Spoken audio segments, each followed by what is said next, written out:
National Herald కేసులో మరో కీలక పరిణామం చోటు చేసుకుంది. ఈ మేరకు ఢిల్లీ పోలీసుల ఆధ్వర్యంలోని economic offence wing Karnataka deputy CM DK శివకుమార్తో పాటు ఆయన సోదరుడు ఎంపీ డీకే సురేష్లకు నోటీసులు జారీ చేసింది. ఆ నోటీసులో యంగ్ ఇండియన్ సంస్థకు ఇచ్చిన 2.5 కోట్ల విరాళాల వివరాలు, మూలం ఆర్థిక లావాదేవీల డాక్యుమెంట్లు డిసెంబర్ 19లోపు సమర్పించాలని ఆదేశించారు. తమ ముందు వ్యక్తిగతంగా హాజరైన డాక్యుమెంట్లు పంపినా సరిపోదని అధికారులు పేర్కొన్నారు. ఆ నోటీసులలో ప్రధానంగా యంగ్ ఇండియన్ ఇచ్చిన డబ్బు ఎక్కడి నుంచి వచ్చిందని ప్రశ్నించినట్లు తెలుస్తుంది. ఆ డబ్బు ఎందుకు ఇచ్చారు, ఏ ఉద్దేశంతో ఇచ్చారో చెప్పాలన్నారు. అందుకు డొనేషన్ సర్టిఫికెట్లు జారీ అయ్యాయా? సోనియా గాంధీ, రాహుల్ గాంధీ, ఏఐసీసీ నేతలతో ఈ లావాదేవీలపై ఏదైనా చర్చ జరిగిందా? ఆ డబ్బు ఎక్కడికి వెళ్తుందో చెప్పాలంటూ ఎకనామిక్ అఫెన్స్ వింగ్ పోలీసులు డీకే శివకుమార్కు ఇచ్చిన నోటీసుల్లో ప్రశ్నల వర్షం కురిపించారు.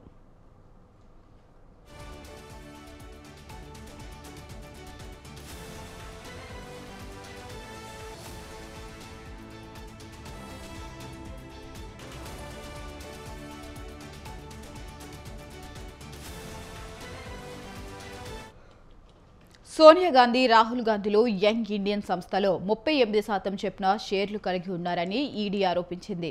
ఏజేఎల్కు కాంగ్రెస్ పార్టీ ఇచ్చిన 90.21 కోట్ల రుణాన్ని 9.02 కోట్ల ఈక్విటీ షేర్లుగా మార్చి ఆ షేర్లను 50 లక్షలకు యంగ్ ఇండియన్కు బదిలీ చేశారని పేర్కొంది. తద్వారా 2,000 కోట్ల నుండి 5,000 కోట్లకు విలువైన ఏజేఎల్ ఆస్తులపై నియంత్రణ సాధించారని ఈడీ ఆరోపించింది. దీంతో prevention of money laundering act సెక్షన్లు 3, 4 మరియు 70 కింద వారిపై ఛార్జ్షీట్ దాఖలు చేశారు. ఏప్రిల్ 11న ఈడీ ఢిల్లీ, ముంబై, లక్నోలలో 661 కోట్ల విలువైన ఏజేఎల్ ఆస్తులను సైతం అటాచ్ చేసింది.